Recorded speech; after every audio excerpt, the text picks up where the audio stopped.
Alors on le voit derrière vous aussi, une autre grande et belle partie, et je le dis toujours émouvante, mais je pense que c'est ce qu'on ressent en voyant ces tableaux. Je vous laisse nous expliquer un petit peu les thèmes, mais aussi d'où ils venaient, si c'est possible. Alors effectivement, dans le musée, on a regroupé dans 3 espaces différents des peintures françaises et allemandes qui sont en rapport avec les combats, les batailles que l'on raconte par ailleurs.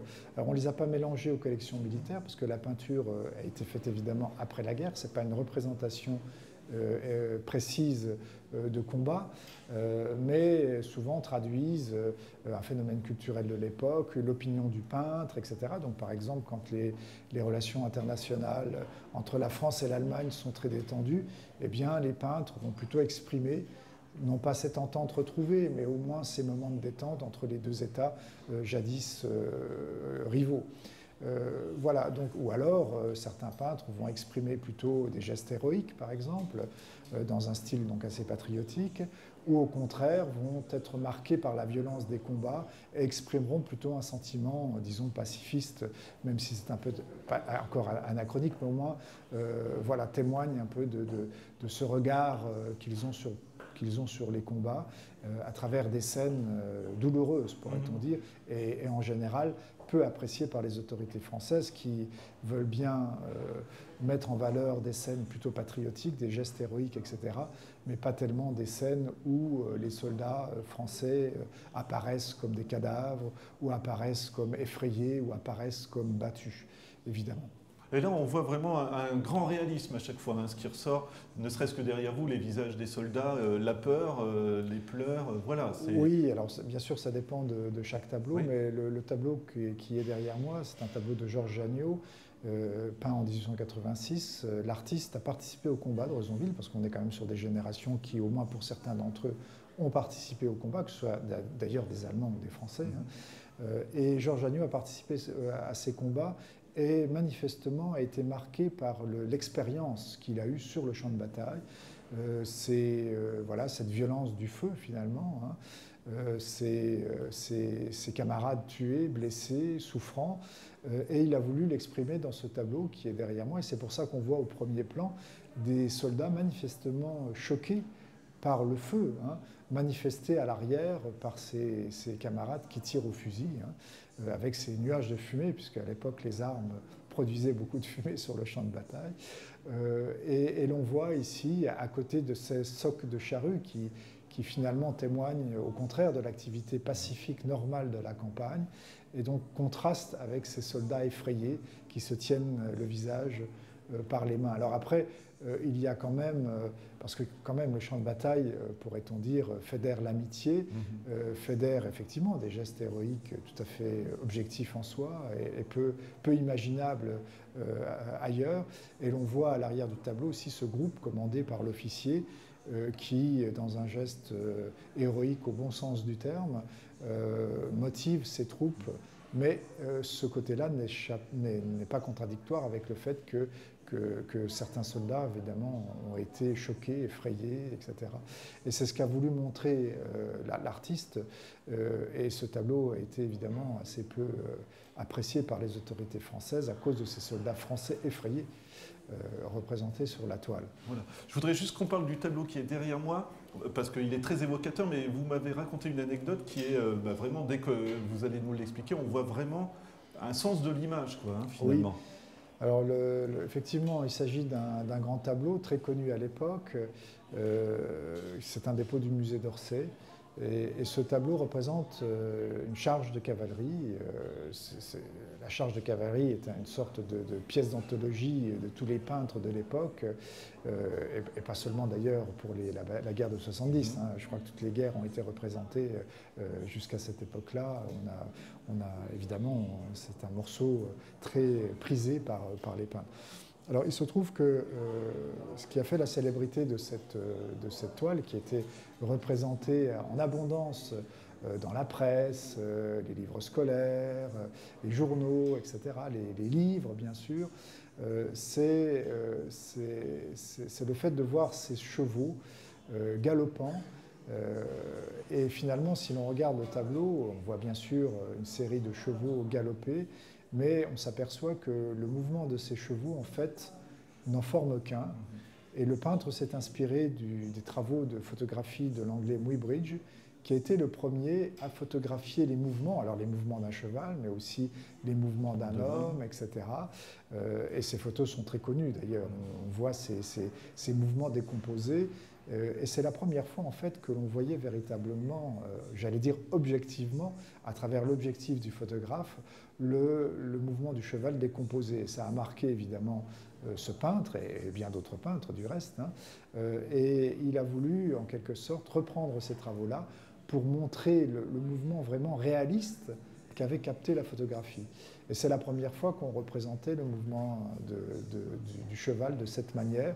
Et à travers cette série de chevaux qui traversent le tableau, en quelque sorte, c'est bien un seul mouvement que l'on a, et qui ressemble évidemment fortement à la décomposition photographique de Muybridge. Alors, bien évidemment, on invite le spectateur à venir parce qu'il y a des tas de choses à découvrir. Je suis un petit peu, j'insiste encore un petit peu sur le tableau, mais vous pouvez nous parler de, comment ça s'appelle, le panorama, c'est ça, de Roissonville ou... Voilà, alors... Parce que là aussi, il faut vraiment se déplacer oui, pour le alors voir. le musée présente dans une salle à part 9 fragments du panorama de Roissonville, Voilà, peint par Édouard de Taille principalement, mais aussi par Alphonse de Neuville et un autre peintre secondaire qui s'appelle Maté.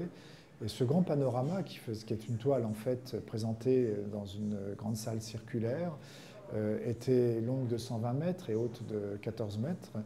Et les visiteurs accédant à cette grande salle circulaire étaient en quelque sorte immergés par cette grande toile qui les imprégnait entièrement, en quelque sorte. C'était la mode des panoramas, ça existait depuis le début du 19e siècle. À l'origine, c'est plutôt anglais, mais tous les pays ont peint des panoramas.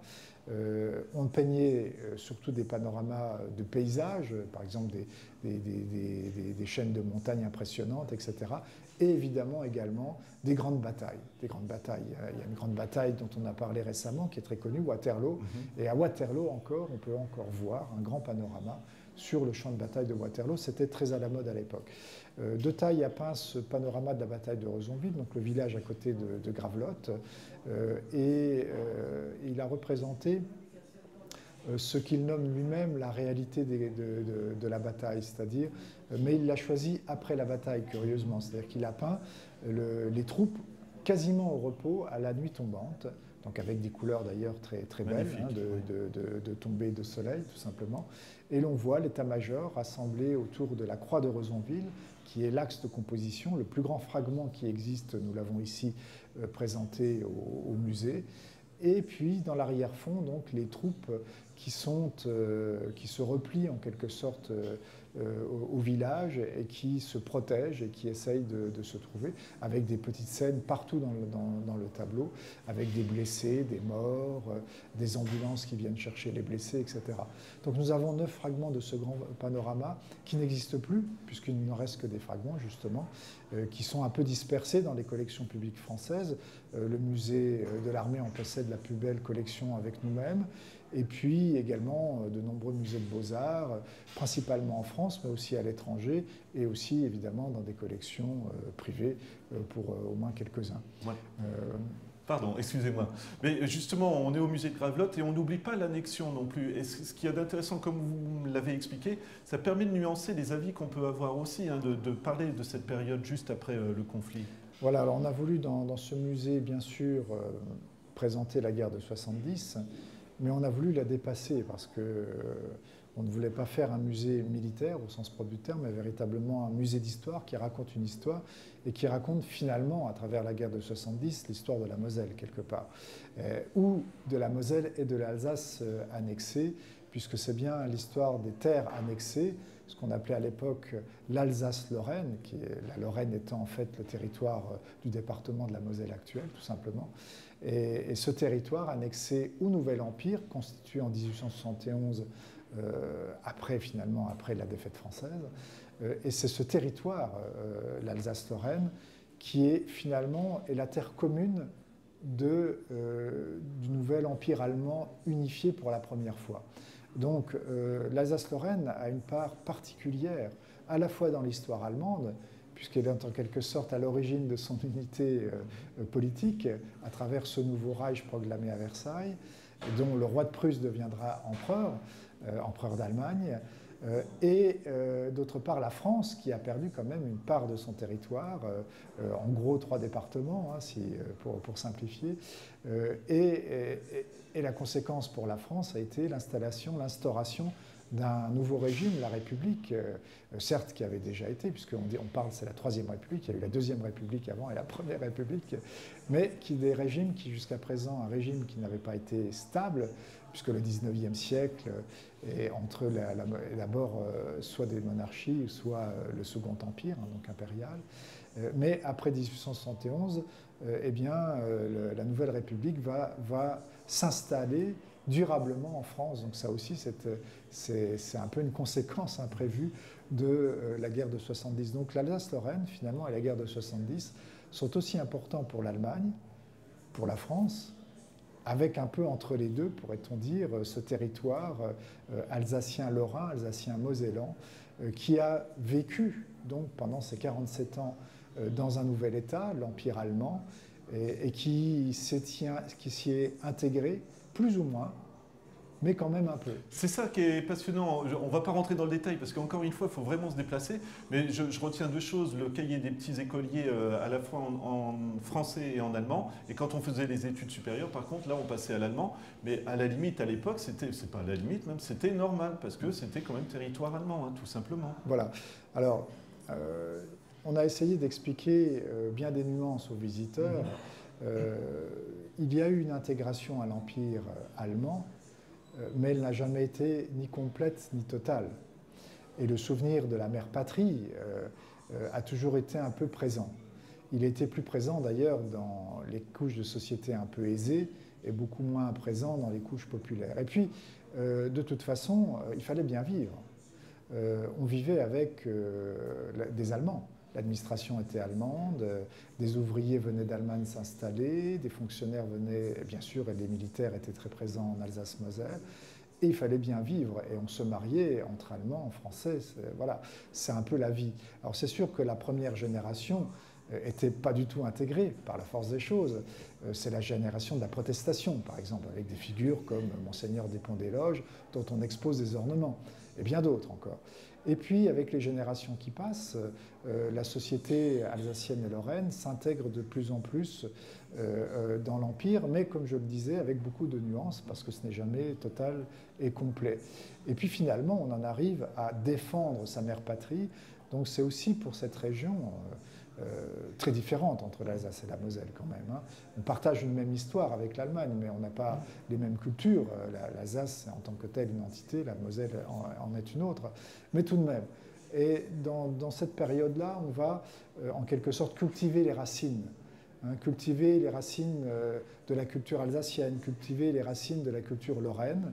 C'est les petites alsaciennes, les petites lorraines, c'est cette mère patrie en quelque sorte locale que l'on va vouloir défendre à tout prix face aux autorités allemandes, prussiennes, protestantes, alors que l'essentiel est plutôt catholique, même s'il y a de fortes communautés juives et protestantes dans l'Alsace-Moselle. Et puis finalement aussi quelque part face à une France républicaine qui a mis les congrégations dehors, qui est finalement où la liberté de religieuse est beaucoup moins poussée qu'en Alsace-Moselle. Et finalement, pourquoi reviendrait-on dans cette république laïque, fortement anticléricale, et qui ne reconnaît pas les libertés fondamentales de la religion? On s'est sans doute parfois posé un peu la question, et on a vu, sans doute avec beaucoup de tristesse, l'évolution de ce régime vers une certaine forme de laïcisme, pourrait-on dire, pour reprendre des termes un peu contemporains qui n'auraient aucun sens à l'époque, évidemment. Mais voilà, donc on va plutôt défendre la culture locale, on va retrouver ses racines lorraines, ses racines alsaciennes, aussi bien face à ce régime prussien, à ces autorités allemandes, etc. Et puis finalement aussi, pour dire en France que, certes, on aimerait bien redevenir français peut-être, mais tout de même, cette république un peu agressive est-elle encore véritablement notre mère patrie? Et le propre d'un musée de l'histoire, c'est d'avoir du recul et justement de ne pas prendre parti. Et voilà. Moi, j'aimerais bien vous... Je suis long, mais c'est vraiment passionnant. C'est les Alsaciens de Paris Là aussi, on voit toute une partie, une salle que vous avez consacrée à ça parce que vous voulez être justement, vous ne prenez pas parti, quoi, tout simplement. Non, enfin, effectivement, on essaie d'expliquer la société de l'époque telle qu'elle était, avec ses nuances et ses richesses. Ça peut être évidemment un peu simplifié aussi, mais on essaie d'être le plus juste possible pour faire comprendre ces nuances et pour éviter les simplifications un peu hâtives.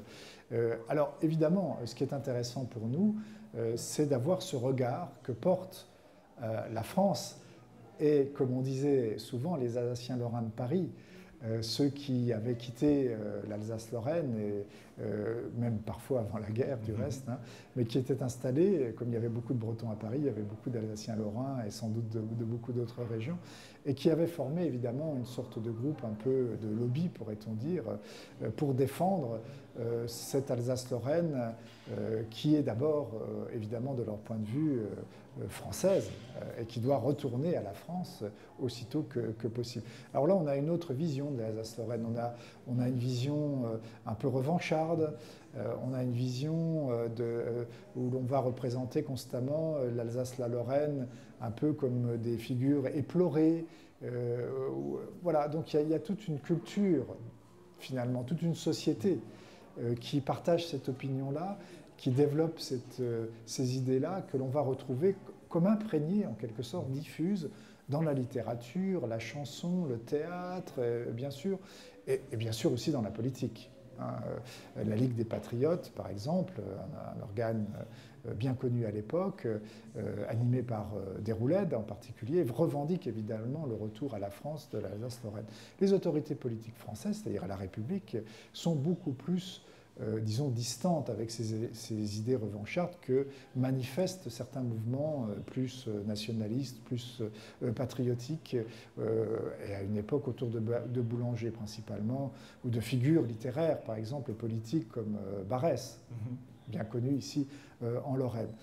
Donc on est beaucoup plus nuancé parce qu'on veut éviter les conflits avec l'Allemagne, et que finalement l'annexion de l'Alsace-Lorraine a été réalisée dans le cadre d'un traité, même si on peut le regretter. Donc on est un peu plus nuancé, et la récupération de l'Alsace-Lorraine à la France se fera seulement comme but de guerre en 1914 finalement. Mais jusqu'avant 1914, l'État républicain, le gouvernement français républicain ne va jamais revendiquer au sens propre du terme le retour à la France des provinces perdues, comme on disait à l'époque. Mais il y a toute une culture qui prépare en quelque sorte les esprits, voilà, et qui est le fait vraiment de tout un courant, pourrait-on dire, qui imprègne complètement le quotidien social, culturel, politique de la France à cette époque, bien sûr. Je pense qu'on peut dire que c'est un peu le propre aussi de l'histoire, parce qu'on voit bien que ce sont des événements cycliques et que tôt ou tard, quand il y a des guerres, on a eu une préparation comme ça aussi, je pense, non, dans la société. Bon, ça, je ne sais pas si on peut généraliser, mais en tout cas, il est évident que les combattants de 1914 sont allés aussi avec cette idée en tête. Et si les autorités françaises ont voulu immédiatement, au premier jour du combat, aller essayer de conquérir des terres alsaciennes et lorraines avec les combats du sud de la Moselle, après, autour de Morhange, Sarrebourg, ou en Alsace, avec des territoires qui ont été immédiatement conquis et souvent perdus immédiatement, sauf quelques territoires en Alsace. C'était bien aussi dans cette idée de montrer que l'Alsace et la Lorraine doivent revenir en priorité à la France. Et comme je le disais, c'était devenu un but de guerre en soi qui n'était absolument pas négociable pour la France.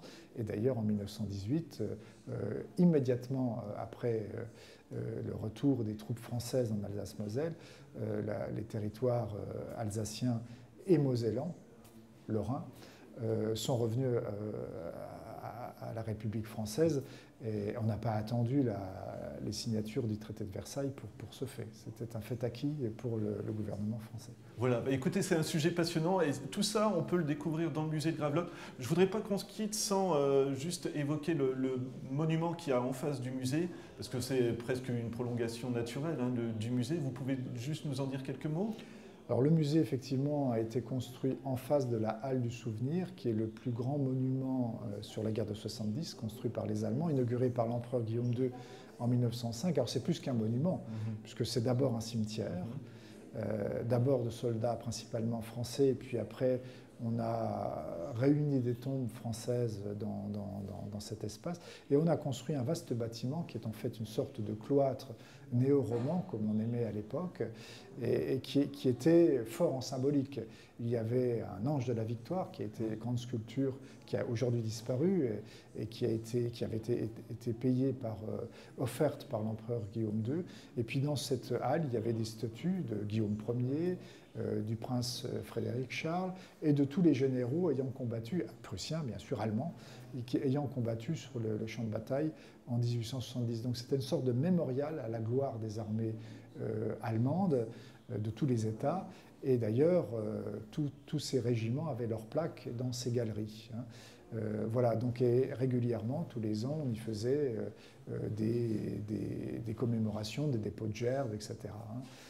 Voilà, donc ça, c'est un moment, et c'est pour ça qu'on a construit le musée en face de ce grand monument, finalement, sachant que tout autour de Metz, que ce soit du côté de Morny ou donc à l'ouest de Metz, jusqu'à l'ancienne frontière, l'actuelle limite du département de Meurthe-et-Moselle, eh bien, le champ de bataille, en quelque sorte, est couvert de monuments, principalement des monuments d'origine allemande, mais parfois aussi quelques monuments français.